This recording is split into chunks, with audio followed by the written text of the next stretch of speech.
आज मैं आपको बताऊंगा कि हिबिस्कस के पौधे का विंटर सीजन में देखभाल कैसे किया जाए और जिससे कि सर्दी के मौसम में इसकी ग्रोथ भी होती रहे और प्लांट ना मरे। दोस्तों, सबसे पहला आपको ख्याल रखना है कि आपको देखना है कि आपने इसकी किस वैरायटी को लगा रखा है। यदि आपने देसी या फिर पुणे की या फिर कलकत्ता की वैरायटी को लगा रखा है तब आप देख रहे होंगे कि उसमें फ्लावरिंग कम हो रही है और जो उसमें फूल खिलता है उसका साइज भी छोटा रह जाता है।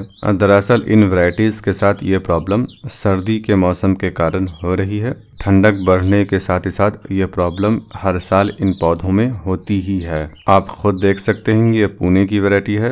गर्मी बरसात के मौसम में इसमें भरपूर फ्लावरिंग हो रही थी, लेकिन जैसे ही विंटर सीजन की शुरुआत हुई इनमें फ्लावर बड की संख्या बिल्कुल कम हो चुकी है और खिलने वाले फूल का साइज भी छोटा रहता है। और देसी वैरायटी में तो फूल ही नहीं खिलेगा। इसलिए देसी वैरायटी में, पुणे की वैरायटी में और कलकत्ता की वैरायटी में यदि कम फ्लावरिंग हो रही है, इक्का दुक्का फूल खिल रहा हो, तब आपको इससे टेंशन लेने की ज़रूरत नहीं है। ये कुदरती है, हर साल ये समस्या होती है और इस साल भी हो रही है। और हाँ, यदि आपने थाई वैरायटी को, अमेरिकन वैरायटी को या फिर ऑस्ट्रेलियन वैरायटी को लगा रखा है तब सर्दी के मौसम का इफ़ेक्ट इन पौधों पर कम पड़ता है और इनमें फूल खिलता रहता है। इसलिए आपको ख्याल रखना है इन वैरायटीज़ के पौधे में पानी बिल्कुल हिसाब से देना है, क्योंकि सर्दी के बढ़ने के साथ ही साथ इन पौधों की ग्रोथ कम हो रही है। विंटर सीजन में इसकी ग्रोथ कम होती है, पानी का इस्तेमाल भी कम होता है। इसलिए आप भी पानी कम दीजिए। तभी आपको देना है जब 1.5-2 इंच की मिट्टी सूख जाए।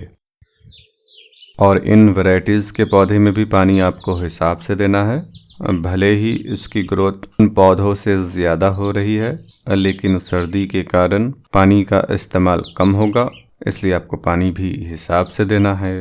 ठंड और धुंध जब ज़्यादा बढ़ रही हो तब इसके पौधे पर कुदरती तौर पर गर्म पानी, जो हल्का गर्म पानी ज़मीन के अंदर से समरसेबल, बोरिंग, कुएं या फिर चापाकल से निकलता है, आप उस हल्के गर्म पानी को इसके पत्ते पर सुबह सुबह स्प्रे कीजिए, जिससे सर्दी के मौसम में इसकी ग्रोथ और बेहतर होगी। और दूसरा ख्याल रखना है, देसी वैरायटी में, पुणे की वैरायटी में और कलकत्ता की वैरायटी में आपको सर्दी के मौसम में केमिकल फर्टिलाइज़र नहीं देना है, मिट्टी में भी नहीं देना है और स्प्रे भी नहीं करना है।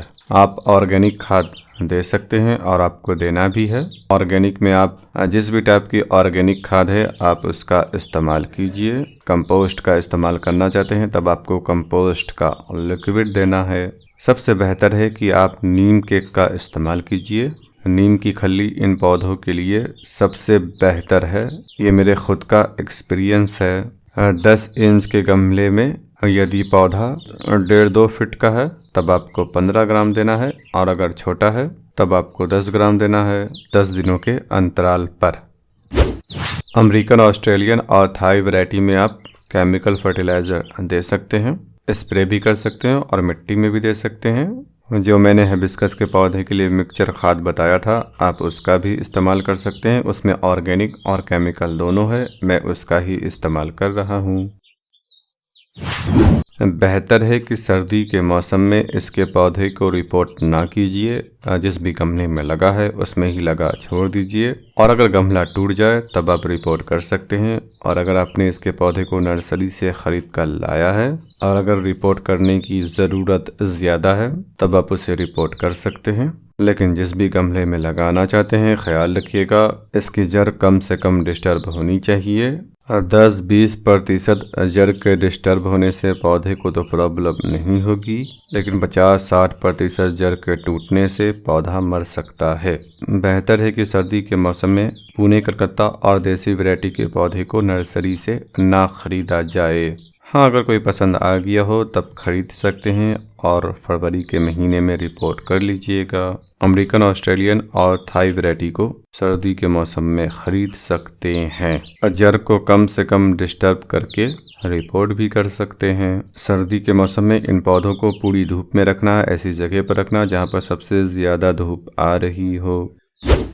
इस बात का भी ख्याल रखेगा सर्दी के मौसम में हिबिस्कस के पौधे की हर एक वैरायटी में 30 दिनों के अंतराल पर आपको फंगिसाइड का इस्तेमाल करना है। सिस्टमेटिक फंगिसाइड को आप इसकी मिट्टी में भी दे सकते हैं या फिर आप पत्ते पर भी स्प्रे कर सकते हैं। खास तौर से पुणे, कलकत्ते और देसी वैरायटी में आपको फंगिसाइड का इस्तेमाल करना है क्योंकि इनकी ग्रोथ कम हो रही है, पौधा पहले के मुकाबले में कमजोर है, तब इनमें फंगस लगकर पौधे को मार सकता है। आपसे रिक्वेस्ट है कि चैनल को सब्सक्राइब कर दीजिए और बेल आइकन को दबाकर ऑल पर क्लिक कर दीजिए। इसी तरीके की वीडियो में लाता रहता हूँ। वीडियो पसंद आने पर इसे लाइक कर दीजिए और दूसरों के साथ शेयर करना मत भूलिए। उम्मीद है आपको ये जानकारी पसंद आई होगी।